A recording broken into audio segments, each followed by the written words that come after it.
మనుషులు అంటానే ఉంటారు నీకు చేత కాదు, నీ వల్ల కాదు. ఒకానొక రోజు నన్ను అసలు పాడొద్దు అని చెప్పారు. నేను స్కూల్లో ఉన్నప్పుడు చిన్న చర్చ్లో పాడేదాన్ని.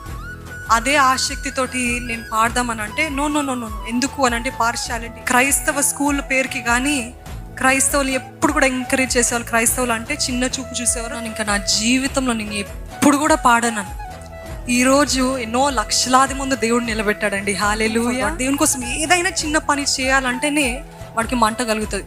లేకపోతే లోకంలో ఉన్న వారిని ఎందుకు దాడి చేయడు?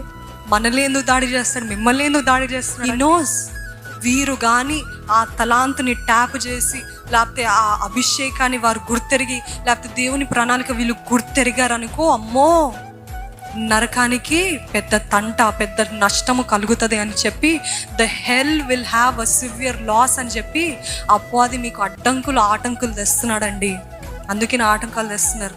మీరేమో వారు నన్ను అంత మాట అన్నారు, మీరు నన్ను అంత మాట అన్నారు, నేను అసలు ఇంకెప్పుడు చెప్పను పో, ఇంకెప్పుడు పాడను పో, ఇంకెప్పుడు దేవుడి గురించి చెప్పను అంటే అపవాది చూసి wonderful, I successfully accomplished my mission అంటాడు.